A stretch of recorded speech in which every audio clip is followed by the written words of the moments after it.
जय हिंद दोस्तों। मैं रमाकांत जायसवाल स्वागत करता हूं आप सबका study with Rama YouTube channel पर। उम्मीद है दोस्तों कि आप सब स्वस्थ होंगे और बहुत ही बेहतरीन तरीके से अपनी पढ़ाई कर रहे होंगे। आप जिस भी एग्जाम की प्रिपरेशन कर रहे होंगे उसके लिए बहुत मेहनत कर रहे होंगे, क्योंकि जानते हैं दोस्तों बिना मेहनत के आपको कुछ नहीं मिलने वाला। तो आप सब अपने एग्जाम के हिसाब से उसके अकॉर्डिंग अपनी तैयारी करते रहें, अपना मेहनत करते रहें। आप सब जानते हैं दोस्तों हम लोग क्या पढ़ रहे हैं, इंडियन पॉलिटी यानी भारतीय राज व्यवस्था को हम लोग पढ़ रहे हैं। और हमने पिछले वीडियो में दोस्तों राष्ट्रीय प्रतीक के बारे में बहुत अच्छे से पढ़ लिया था कि कौन कौन से राष्ट्रीय प्रतीक हैं। राष्ट्रीय विरासत पशु हुआ, इस सब के बारे में बहुत अच्छे से पढ़ लिया था। जूनागढ़ का विलय कैसे हुआ, हैदराबाद का विलय कैसे हुआ, कश्मीर का विलय कैसा हुआ। तो हमने यहाँ तक के बहुत अच्छे से चीज़ों को पढ़ लिया था। जो बच्चे नियमित क्लास को देख रहे होंगे उनको पता होगा दोस्तों कि हम इसको एक क्रम से, एक सीक्वेंस में लेके चल रहे हैं चीज़ों को, भारतीय राज्य व्यवस्था को। हमारी इंडियन पॉलिटी की और मॉडर्न इंडिया दोनों की प्लेलिस्ट बनी हुई है। आधुनिक भारत का भी बना हुआ दोस्तों, भारतीय राज्य व्यवस्था का भी चीज़ें एक बनी हुई है। तो जो नए लोग होंगे वो एक क्रम से वीडियो को देखने की कोशिश करें, ताकि तभी आप चीज़ों को कोरिलेट कर पाएंगे, इंटरलिंक कर पाएंगे। आप वीडियो को छोड़ छोड़ के पढ़ेंगे दोस्तों तो आप इसको इंटरलिंक नहीं कर पाएंगे। जो लोग नियमित क्लास को देख रहे हैं उनके लिए बस ज़रूरत इतना है कि वो अपना रिवीजन करते रहें और अपनी प्रैक्टिस करते रहें अपने एग्जाम के अकॉर्डिंग। बाकी जो नए दोस्त हैं वो चीज़ों को बहुत ध्यान से सुने, चीज़ों को नोट डाउन करते चलें और वीडियो को एक क्रम से देखते रहें। तो दोस्तों आज हम क्या पढ़ने वाले, भारतीय संविधान में पढ़ने वाले जो भाग है। आप जानते हैं दोस्तों कि इंडियन पॉलिटी में अगर हम भारतीय राज्य व्यवस्था में बात करें तो हमारा जो संविधान है, हमारा जो कॉन्स्टिट्यूशन है, उसके अंतर्गत कुल 22 भाग दिया गया है। उस 22 भागों में दोस्तों क्या क्या प्रावधान किया गया है हम उसके बारे में पढ़ने वाले हैं कि देखते हैं कि 22 भागों में क्या क्या प्रावधान किया गया है और उसके अंतर्गत कहां से कहां तक का अनुच्छेद रखा गया है। तो कुल कितने भाग हैं दोस्तों, कुल 22 भाग। आप देख रहे हैं कुल कितने भाग हैं, 22 भाग हैं। तो उन 22 भागों में क्या कौन सा प्रावधान रखा गया, कौन से अनुच्छेद रखे गए हैं, तो आज उसको हम विस्तार से पढ़ने वाले हैं। क्योंकि इस सीधे क्वेश्चन आपसे एग्जाम में ऐसे ही पूछ लिया जाता है और ऑप्शन दे दिया जाता है कि संघ और उसका राज्य क्षेत्र किस भाग के अंतर रखा गया है या इसके अंतर्गत कौन से अनुच्छेद आते हैं। तो यह बहुत ज़रूरी हो जाता है दोस्तों एग्जाम के पॉइंट ऑफ व्यू से। तो आप लोग बहुत ध्यान से वीडियो को देखेंगे और चीज़ों को दोस्तों क्या करेंगे, नोट डाउन करते हुए चलेंगे। तो दोस्तों आप इन 22 भागों को देख लीजिए कि 22 भाग में क्या क्या दिया गया है। तो इस हिसाब से दोस्तों हम देखेंगे चीज़ों को कि 22 भागों में क्या क्या दिया है। उसके लिए हम सबसे पहले पढ़ने वाले हैं भाग 1 में दोस्तों कि भाग 1 में क्या चीज़ दिया गया। तो देखिए अगर हम बात करें दोस्तों भाग 1 की, तो भाग 1 देखेंगे दोस्तों किससे संबंधित है, वह है संघ और उसके राज्य क्षेत्र से संबंधित है। इसके तहत अनुच्छेद कहां से कहां तक दिया गया है, अनुच्छेद 1 से लेकर 4 तक दिया गया है। तो दोस्तों अगर आपसे बात की जाए कि जो भाग 1 है, आप जानते हैं कुल 22 भाग है दोस्तों, तो आप याद रखेंगे कुल कितने भाग हैं, 22 भाग हैं। इसी तरह अगर हम बात करें दोस्तों कि भाग 1 में क्या दिया गया है, तो देखिए भाग 1 में क्या दोस्तों, संघ और उसके राज्य क्षेत्र की बात की गई है। और इसके तहत अनुच्छेद कौन सा आता है, तो अनुच्छेद 1 से लेके 4 तक आता है, यानी आर्टिकल 1 से लेके आर्टिकल 4 तक कहां तक आता है दोस्तों, भाग 1 के अंतर्गत आता है। तो आपको चीजें दोस्तों देखिए ये ऐसी चीज है जो आपको याद करनी पड़ेगी। ये सबको याद करना पड़ता है, हमें भी याद करना पड़ा है, आपको भी याद करना पड़ेगा, क्योंकि इसके लिए कोई चीज़ नहीं होती कि बस आप ऐसे ही आ जाएंगे। इसको आपको बार बार पढ़ेंगे, बार बार प्रैक्टिस करेंगे तो आपको चीज़ें याद हो जाएंगी, क्योंकि एग्जाम में सीधे सीधे क्वेश्चन पूछ लिया जाता है, आपके लिए जानना जरूरी है। इसी तरह हम बात करते हैं दोस्तों कि भाग 2 में क्या दिया गया। तो देखिए भाग 2 जो है दोस्तों किससे संबंधित है, वह है नागरिकता से संबंधित है। इसके तहत अनुच्छेद क्या दिया गया है, 5 से लेकर 11 तक दिया गया है। यानी अगर बात की जाए कि भाग 2 जो हमारा है वह भाग 2 किससे संबंधित है दोस्तों, तो वह संबंधित है नागरिकता से। नागरिकता का मतलब होता है दोस्तों सिटीजनशिप से संबंधित है। इसके तहत अनुच्छेद कहां से कहां तक दिया गया दोस्तों, तो आप देखेंगे अनुच्छेद 5 से लेकर 11 तक, यानी आर्टिकल 5 से लेकर आर्टिकल 11 तक कहां दिया गया दोस्तों, भाग 2 में दिया गया है। तो आप इसको ऐसे याद रखेंगे। अब दोस्तों हम देखते हैं जो हमारा अगला भाग है वो क्या, भाग 3। अब हम देखते हैं भाग 3 में क्या दिया गया। तो देखिए भाग 3 जो दोस्तों है वह है मूल अधिकारों से संबंधित है। ये इसके तहत कौन से अनुच्छेद आते हैं, तो अनुच्छेद 12 से लेकर अनुच्छेद 35 तक इसके अंतर्गत आते हैं। तो अगर हम बात करें दोस्तों कि जो हमारा भाग 3 है, भाग 3 किससे संबंधित है, मूल अधिकार। मूल अधिकार का मतलब दोस्तों होता है फंडामेंटल राइट्स। मूल अधिकारों को बोला जाता है दोस्तों फंडामेंटल राइट्स। इसके तहत कौन सा अनुच्छेद दिया गया है, 12 से लेकर 35 तक, यानी 12 से लेकर दोस्तों 35 तक कहां तक आता है, भाग 3 में आता है। अब हम बात करते हैं दोस्तों भाग 4 की, कि हम देखते हैं भाग 4 में क्या दिया गया। तो देखिए भाग 4 में जो है दोस्तों वह बात किया गया राज्य के नीति निदेशक तत्व की। इसके लिए अनुच्छेद कहां से कहां तक दिया गया है, तो वह है 36 से लेकर 51 तक। तो अगर बात करें हम जो हमारा भाग 4 है, यानी भाग 4 में किस चीज़ की बात की गई है दोस्तों, वह की गई है राज्य के नीति निदेशक तत्व की। इसको दोस्तों बोला जाता है शॉर्टकट में डीपीएसपी। आप अभी आगे पढ़ेंगे कि राज्य के नीति निदेशक तत्व के बारे में, जिसको शॉर्टकट में बोला जाता है डीपीएसपी।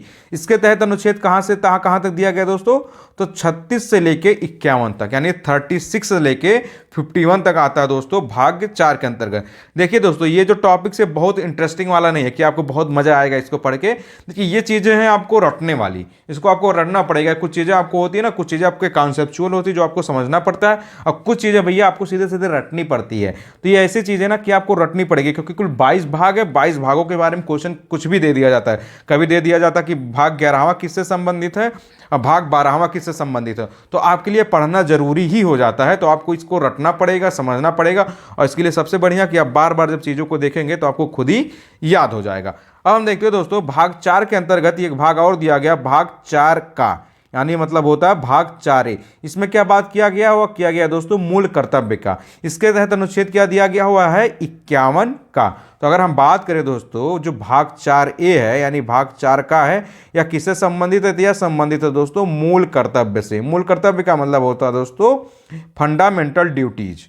एक होता है दोस्तों फंडामेंटल राइट्स, उसका हमने भी देखा दोस्तों मूल अधिकार। इसी तरह एक होता है फंडामेंटल ड्यूटीज यानी मूल कर्तव्य। कहाँ दिया गया दोस्तों, भाग 4 का यानी 4A में दिया गया है। इसके लिए देखिए दोस्तों एक ही अनुच्छेद हुआ, क्या है 51 क्या, यानी दोस्तों 51A।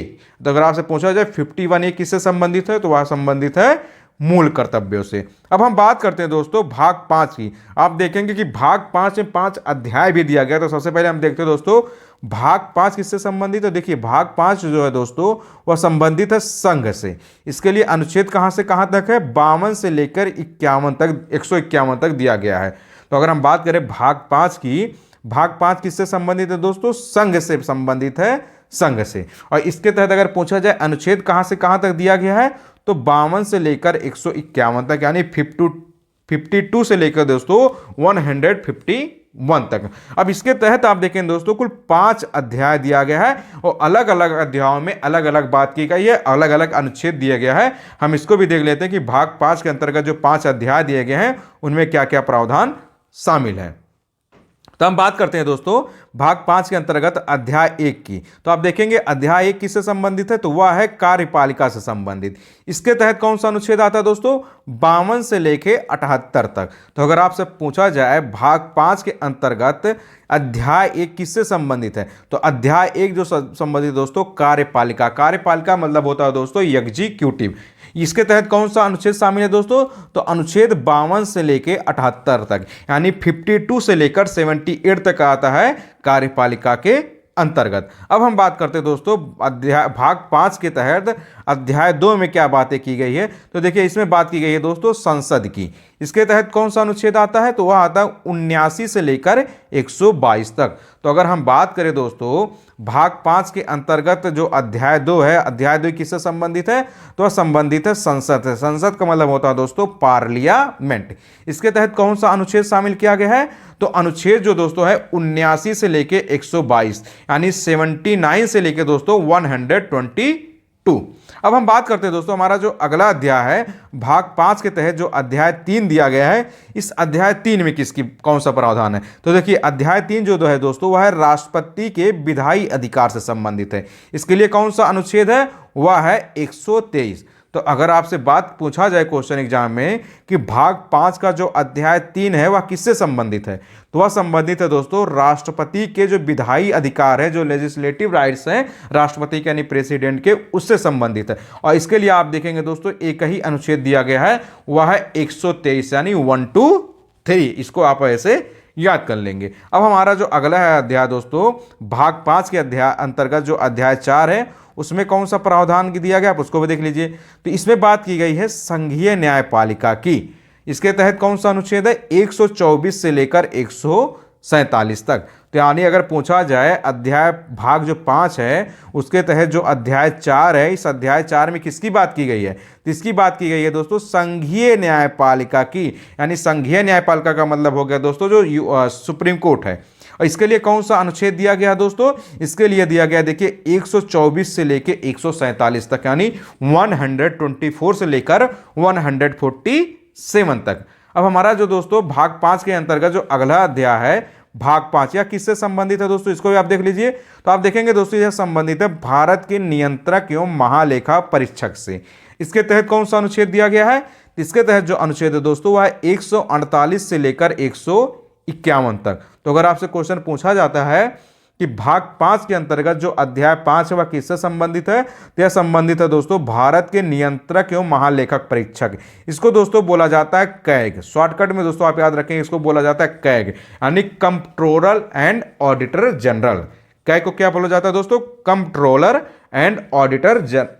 इसको आप आगे अभी पढ़ने वाले हैं दोस्तों, भारत के नियंत्रक एवं महालेखा परीक्षक के बारे में। आप यहां याद रखिए इससे संबंधित कौन सा अनुच्छेद है, तो वह दोस्तों 148 से लेकर 151 तक, यानी 148 से लेकर दोस्तों 151 तक बात की गई है। तो आपने देखा दोस्तों भाग 5 के अंदर कर कुल 5 अध्याय हैं और 5 अध्याय में दोस्तों अलग अलग बातें की गई हैं।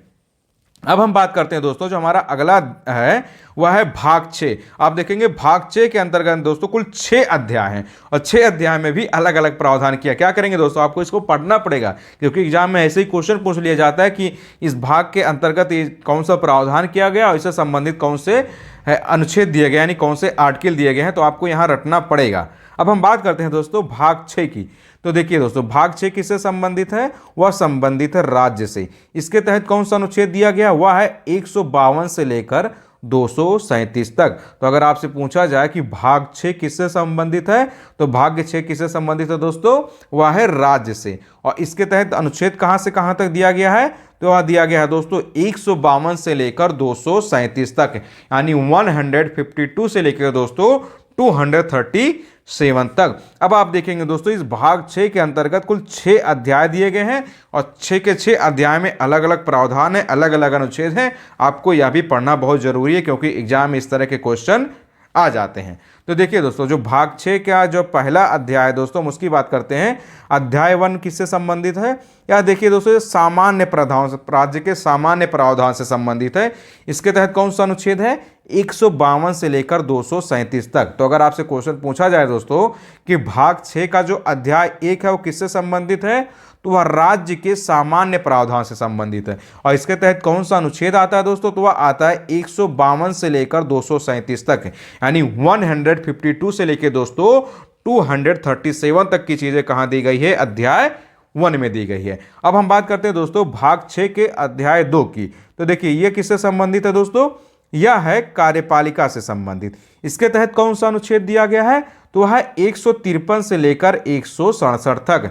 तो अगर आपसे क्वेश्चन यहां भी ऐसे पूछ लिया जाए दोस्तों कि भाग 6 का जो अध्याय 2 है वह किससे संबंधित है, तो वह संबंधित है दोस्तों राज्य के कार्यपालिका से संबंधित। अभी आपने कार्यपालिका ऊपर पढ़ा दोस्तों, वह संघ की कार्यपालिका है। यहाँ जो भाग 6 में दोस्तों है यह राज्य की कार्यपालिका से संबंधित है। तो इसके लिए अनुच्छेद कहां से कहां तक दिया गया है? 153 से लेकर 167 तक दिया गया है, यानी 153 से लेकर दोस्तों 167 तक दिया गया। देखिए दोस्तों ये ऐसा टॉपिक है जिसमें बहुत ज़्यादा मजा आपको नहीं आने वाला, क्योंकि ये सीधे सीधे क्या है, फैक्चुअल डाटा है कि कौन से भाग के अंतर्गत कौन सा प्रावधान दिया गया है और कौन सा अनुच्छेद दिया गया है। क्योंकि इस तरह का क्वेश्चन आपसे एग्जाम में पूछ लिया जाता है तो आपके लिए पढ़ना जरूरी है। अगर ये इंपॉर्टेंट टॉपिक्स होता ही नहीं तो मैं आपको पढ़ाता ही नहीं। मैं आपको वही पढ़ा रहा हूँ जो सीधे सीधे एग्जाम में क्वेश्चन पूछ लिया जाए। आप किसी भी एग्जाम की प्रिपरेशन कर रहे हो, आप जानते हैं दोस्तों कि हमारा ये जो वीडियो लेक्चर है यह सभी एग्जाम के लिए महत्वपूर्ण है, फॉर ऑल एग्जाम।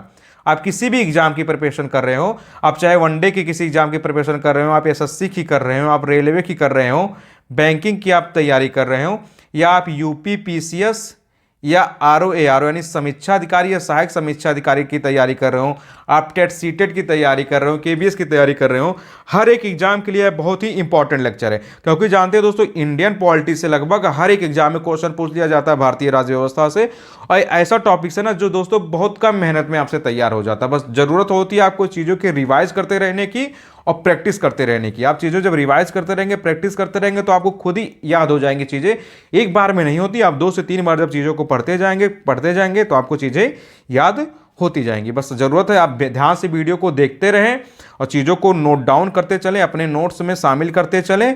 और आप चाहे तो इस बुक को भी आसानी से लेके पढ़ सकते हैं। आपके ऊपर डिपेंड करता है कि आप चाहे तो नोट डाउन करते चलें, आपको जिस हिसाब से पढ़ना हो आप पढ़ते रहें, आपको जो बुक लेना हो आप वो लीजिए। बस आप अपने एग्जाम के अकॉर्डिंग चलते रहिए। आपका जो एग्जाम हो, आपका जो टारगेट हो, उसके लिए आपके लिए जो सुटेबल हो आप उसको करते रहिए। अब हम बात करते हैं दोस्तों भाग 6 के अंतर्गत जो अध्याय 3 दिया गया है वह किससे संबंधित है। तो देखिए यह दोस्तों जो संबंधित है वह है राज्य विधानमंडल से संबंधित है।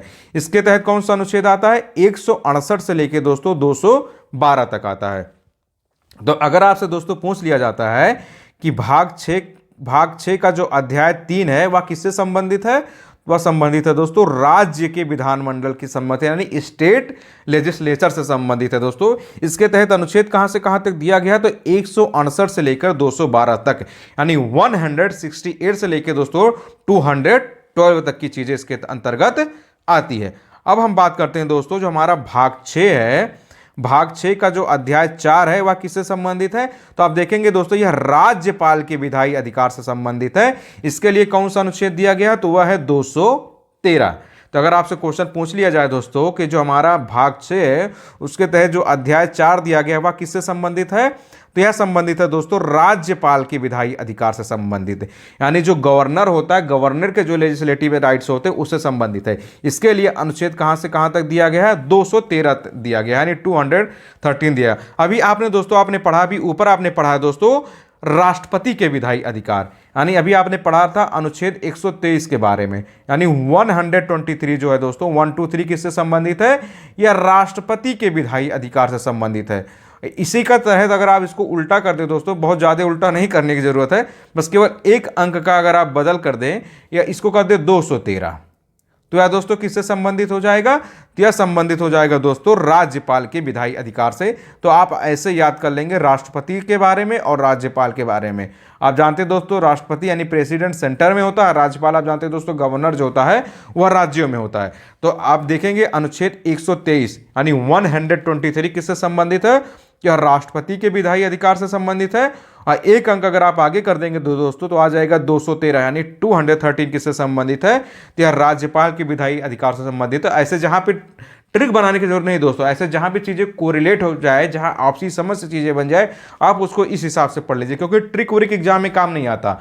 वो केवल आपको बेवकूफ़ बनाने के लिए लोग पढ़ाते रहते हैं कि इसकी ये ट्रिक है, इसकी ये ट्रिक है, आप इसको रट लीजिए, उससे कुछ नहीं होने वाला। एग्जाम अगर आपको सेलेक्ट होना है तो आपको कंसेप्चुअल और फैक्चुअल दोनों तरफ से आपको मजबूत होना पड़ेगा। बेसिक अंडरस्टैंडिंग आपकी बहुत अच्छी जब होगी तो आप खुद ब खुद एग्जाम क्लियर कर लेंगे। उसके लिए आपको किसी ट्रिक वरिक की जरूरत नहीं पड़ेगी। तो दोस्तों आप अनुच्छेद 123 और 213 को इस तरह से आप याद कर लेंगे ताकि आपको चीज़ें याद करने में आसानी होगी। अब हम बात करते हैं दोस्तों भाग 6 के अंतर्गत जो अध्याय 5 दिया गया वह किससे संबंधित है? तो आप देखेंगे यह संबंधित है दोस्तों राज्यों के उच्च न्यायालय से संबंधित है। इसके तहत कौन सा अनुच्छेद दिया गया? 214 से लेकर 231 तक। तो अगर आपसे क्वेश्चन एग्जाम में पूछ लिया जाए दोस्तों कि जो भाग 6 है, भाग 6 का अध्याय जो 5 है वो किससे संबंधित है?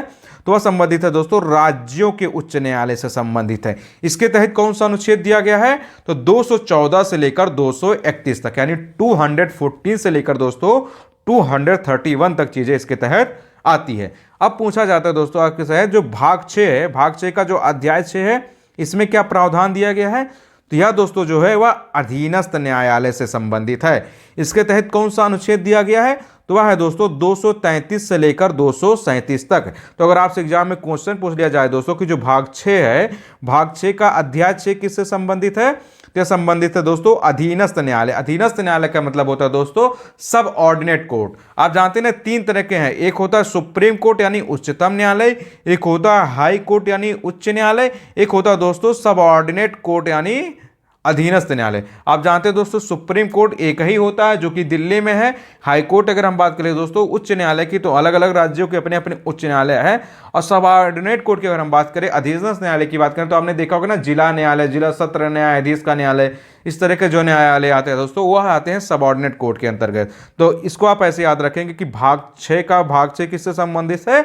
अधीनस्थ न्यायालय से संबंधित है, सबऑर्डिनेट कोर्ट से संबंधित है। इसके तहत कौन सा अनुच्छेद आता है दोस्तों? 233 से लेकर 237 तक है, यानी 233 से लेकर दोस्तों 237 तक। अब हम बात करने वाले दोस्तों भाग 37 की। तो आप देखेंगे दोस्तों जो भाग 37 है इससे एक अनुच्छेद संबंधित है 238, जिसको अब निरस्त कर दिया गया है, यानी प्रथम अनुसूची के भाग ख में राज्य को निश्चित कर दिया गया है। तो आप इसको याद रखेंगे दोस्तों, जो भाग 7वां है, भाग 7 की अगर हम बात करें दोस्तों, तो इस भाग 7 में जो एक अनुच्छेद था दोस्तों 238, इसको अब कर दिया है, निरस्त कर दिया गया है, इसका प्रावधान जो था दोस्तों खत्म कर दिया गया है। तो आपको इसको पढ़ने की जरूरत नहीं है। हम अगला पढ़ने वाले हैं दोस्तों, जो हमारा भाग 8 है, उसमें हम देखने वाले हैं दोस्तों कौन सा प्रावधान दिया गया है। तो देखिए भाग 8 जो दोस्तों किससे संबंधित है, वह है संघ राज्य क्षेत्र से संबंधित है। इसके तहत कौन सा प्रावधान दिया गया है दोस्तों, 239 से लेकर 241 तक। तो अगर आपसे क्वेश्चन पूछ लिया जाए दोस्तों कि भाग 8 किससे संबंधित है, वह संघ राज्य क्षेत्रों से संबंधित है। संघ राज्य क्षेत्र का मतलब होता है दोस्तों केंद्र शासित प्रदेश, यानी यूनियन टेरिटरीज। संघ राज्य क्षेत्र का मतलब होता है दोस्तों यूटी, यूटी का मतलब होता है दोस्तों यूनियन टेरिटरीज। तो भाग 8 किससे संबंधित है, संघ राज्य क्षेत्रों से संबंधित है। अगर पूछ लिया जाए इसके तहत अनुच्छेद कौन आता है दोस्तों, तो आप देखेंगे 239 से लेकर 241 तक, यानी 239 से लेकर दोस्तों 241 तक चीजें जो आती है वह संघ राज्य क्षेत्र के तहत आती है। अब आप देखेंगे 3 भाग ऐसे हैं जो बहुत इंपॉर्टेंट है, जो एक ही साथ आपको पढ़ना जरूरी है, भाग 9, भाग 9A और भाग 9B। तो आप इसको दोस्तों एक साथ पढ़ने के लिए देखेंगे दोस्तों। देखिए भाग 9 जो है दोस्तों किससे संबंधित है, वह है पंचायतों से संबंधित। इसी तरह जो भाग 9 का है दोस्तों, यानी 9A किससे संबंधित है, वह है नगर पालिकाओं से संबंधित। और जो भाग 9 खा है दोस्तों, यानी 9B किससे संबंधित है, तो वह संबंधित है सहकारी समितियों से संबंधित। तो आप इसको इस तरह याद करेंगे दोस्तों, अगर पूछा जाए भाग 9 किससे संबंधित है, तो वह है पंचायतों से संबंधित। भाग 9 का यानी 9A किससे संबंधित है दोस्तों, तो वह है नगर पालिकाओं से संबंधित। अगर आपसे पूछ लिया जाए भाग 9 का यानी 9B किससे संबंधित है, तो वह है सहकारी समिति, यानी जो कोऑपरेटिव कमेटीज होती हैं दोस्तों उससे संबंधित है। अब देखते हैं दोस्तों जो भाग 9 है उसके तहत कौन सा अनुच्छेद दिया गया है, तो 243 से लेकर 243 तक। तो अगर आपसे पूछा जाए दोस्तों भाग 9 किससे संबंधित है, तो आपने देखा भाग 9 किससे संबंधित है, पंचायतें से संबंधित है। और भाग 9 के तहत दोस्तों कौन सा अनुच्छेद दिया गया है, तो वह है 243 से लेकर 243 तक, यानी 243 से लेकर 243 तक। आप इसको ऐसे ही याद करेंगे। अब हम बात करते हैं दोस्तों जो भाग 9 का है यानी 9A की है, उसके तहत कौन सा अनुच्छेद दिया गया है, तो 243 ता से लेकर 243 या छा तक। तो अगर आपसे पूछा जाए दोस्तों, आपने देखा कि भाग 9 का यानी 9A, भाग 9 का मतलब होता है दोस्तों भाग 9A। भाग 9A किससे संबंधित है, नगर पालिकाओं से संबंधित। आप सब नगर पालिकाओं के बारे में जानते हैं और आगे आप पढ़ने वाले भी हैं। इसके तहत कौन सा अनुच्छेद है दोस्तों, देखिए 243 ता से लेके 243 या छा तक का जो अनुच्छेद आता है दोस्तों वह 9A के तहत आता है। अब हम बात करते हैं दोस्तों भाग 9 खा यानी 9B से संबंधित कौन सा अनुच्छेद है, तो है 243 या जा से लेके 243 या ना तक। तो अगर आपसे पूछा जाए जो भाग 9B है यानी 9 खा जो दोस्तों किससे संबंधित है, तो वह संबंधित आपने देखा सहकारी समितियों से यानी कोऑपरेटिव कमेटीज से। इसके संबंधित कौन सा अनुच्छेद है, तो 243 या जा से लेके दोस्तों 243 या ना। तो आप याद रखेंगे जो दोस्तों जो आर्टिकल 243 है, आप इसको बृहद रूप में यानी बड़े रूप में ऐसे याद कर लेंगे। जो अनुच्छेद 243 है वह किनसे संबंधित है दोस्तों, तो वह 3 भाग से संबंधित है अनुच्छेद 243, एक भाग 9, एक भाग 9A, एक भाग 9B। तो आपसे ध्यान रखेंगे जो अनुच्छेद 243 यानी जो 243 है दोस्तों वह 3 भाग से संबंधित है, भाग 9 यानी भाग 9, भाग 9A मतलब भाग 9 का, और भाग 9B का मतलब होता है दोस्तों भाग 9B का मतलब होता है भाग 9 का। तो आप याद रखेंगे 243 इससे संबंधित है। तो आप याद रखेंगे जो 243 रहा है दोस्तों वह किससे संबंधित है, यहाँ तक की चीज़ें आ जाती है भाग 9 के तहत। और जो दोस्तों 243 ता से लेके 243 या छा तक की चीज़ें जो आ जाती है दोस्तों वह आ जाती है 9A तक, 9A तक यानी 9 तक संबंधित। और जो दोस्तों भाग 243 भी है उसके तहत कौन सा अनुच्छेद आ जाता है दोस्तों, तो उसके तहत आ जाता है 243 या जा से लेकर 243 या ना तक। आपके लिए दोस्तों यह रटना जरूरी है, क्योंकि आप अगर नहीं रटेंगे तो वहाँ एग्जाम में काम नहीं होने वाला। इसका कोई ट्रिक नहीं है, इसमें मैं भी कुछ नहीं कर सकता। कुछ चीज़ें हैं जो आपको मज़ा नहीं आएंगी पढ़ने में, लेकिन आपको एग्जाम में सेलेक्ट होने के लिए पढ़ना पड़ता है। तो दोस्तों आप इसको वैसे ही पढ़ते रहेंगे, 2-4 बार जब आप देखेंगे चीज़ों को, चार्ट बना लेंगे तो आपको याद हो जाएगा। तो देखिए दोस्तों, हम आज यहाँ तक ही पढ़ने वाले इस चीज़ को। हम पूरे के पूरे 22 भाग को इस वीडियो में इसलिए नहीं पढ़ेंगे दोस्तों, क्योंकि आपको फिर ये आपके लिए बहुत बर्डन हो जाएगा, बहुत ज़्यादा हो जाएगा। तो आप अभी यहाँ तक की चीज़ों को याद कर लीजिए कि भाग कुल 22 भाग हैं, आप जानते हैं संविधान में, और भाग 1 से लेके भाग 9 तक का हमने चीज़ों को पढ़ लिया है। 9A 9B तक की हमने चीज़ों को पढ़ लिया है। जो हमारा अगला वीडियो आएगा दोस्तों, उसमें हम भाग 10 से पढ़ने वाले हैं। तो अभी आज आप इतना चीज़ों को डाइजेस्ट कर लीजिए, मतलब इतनी चीज़ों को आप पचा लीजिए, क्योंकि आप जानते हैं ना हमारे यहाँ 2 तरह के पाचन क्रिया होती है। एक जो हम खाते हैं वो पेट में पचाते हैं, एक जो हम कुछ पढ़ते हो हमको दिमाग में पचाना होता है। तो डाइजेशन यहाँ भी होता है। तो आप कम से कम इतनी चीज़ों को पचा लीजिए। आप इसको 2-3 बार देखते रहिए, चीज़ों को रिवाइज करते रहिए, ताकि आपको चीज़ें समझ में आ जाए। तो हमारा जो अगला वीडियो आएगा दोस्तों, हम फिर यहीं से चीज़ें भाग 10 से चीज़ों को लेके चलेंगे। तो आप यहाँ तक की चीज़ों को बहुत अच्छे से नोट डाउन कर लेंगे और चीज़ों को बहुत अच्छे से लिख लेंगे, ताकि आपको चीज़ें आसानी से समझ में आ जाए। बस चलते चलते दोस्तों, आप सबसे एक छोटा सा निवेदन है कि आप हमारे YouTube channel study with Rama, आप दोस्तों इस यूट्यूब चैनल को स्टडी विथ रामा को, इसको आप दोस्तों सब्सक्राइब कर लेंगे और इसको दोस्तों अपने दोस्तों में शेयर भी कर देंगे। जो भी आपके फ्रेंड सर्किल में